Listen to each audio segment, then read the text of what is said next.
Hello everyone, Finger here from Bioformation, and today I'm finally making another long-term video.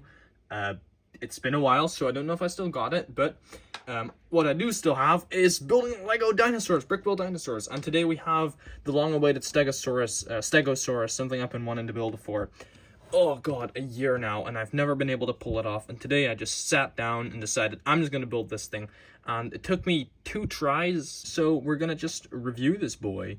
We don't have an intro no more, so I'm just gonna get right into it. Starting off, we've got the head. I think it could use one more plate down here. The only problem is I don't have a dark tan plate anymore. They're all in this body, so yeah. Of course, it has the beak, the really tiny skull, because of course Stegosauruses might have huge bodies, but they have teeny tiny heads, as seen on this fossil picture here. The neck is quite thin. Unfortunately, it does not have any of the plates, you know, the stegos that it's named after, Stegosaurus, tile dinosaur, or roof tile dinosaur. Does not have many of the plates. It only has 4, sadly, because I couldn't fit any more on. But yeah, the body is based on these two, I would call them little jet ski hulls or boat hulls, but for tiny boats. And yeah, this part is snapped, but I didn't have anything else.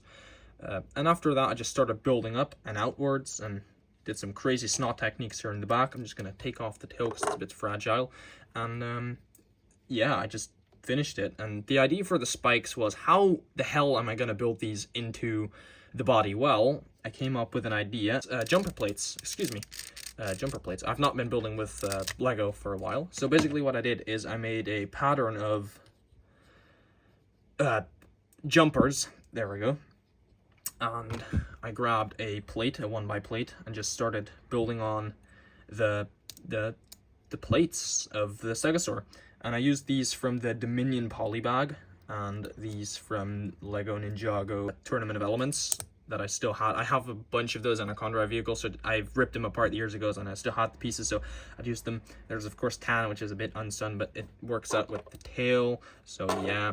And I made this very flat in the beginning, so like if I fold these down, this was very flat, but recently, like maybe 10 minutes ago, I changed it to be more humpy, because a Stegosaur did have a large back of the body, so where the hind legs were, it was very bulky, and then it bulked down. So that's what I tried to come up with here. You can also see how the legs are attached. Now, unfortunately, there's nothing to cover this, so it will look, with the thing on, a bit incomplete, if you can look in there. But there was nothing I could do about that, because the hind legs are positioned higher on the Stegosaur. This looks really sad right now. The way I attached them is, well, I attached ball joints, and at first I wanted to stick these ball joints out so the legs had more mobility.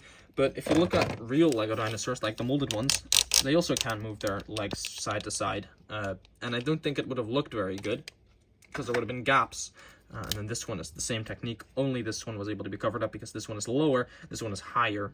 And then the hind was very hard to do, and what I did was basically I grabbed an Erling brick, put a 1x plate under it, covered it with slopes, and yeah, it's you have a Stegosaur body.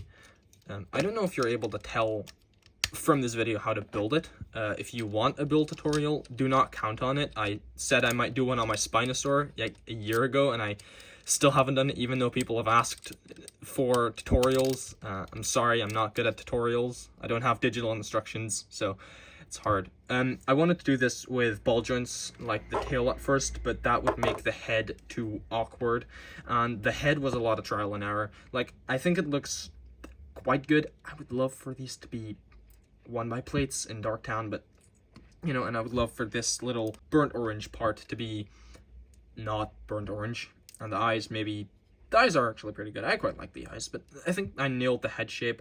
I think it's still a teeny tiny bit too big compared to the real Stegosaur, and if you look at it from the front, it is a bit derpy because one eye is lower, but there's no other way. The tail was actually pretty fun to make. I made it too long at first, but I changed it. This stump may be a bit weird, but I couldn't do it anyway else. So I first positioned these pieces up, and then I realized, oh, that doesn't really look too good. Or does that? I'm now regretting something. But I moved them down, attached them, of course, with snot bricks, or brackets, rather, as they're called. And then I had these ice spikes or Hogwarts spikes or unicorn horns. These are actually unicorn horns.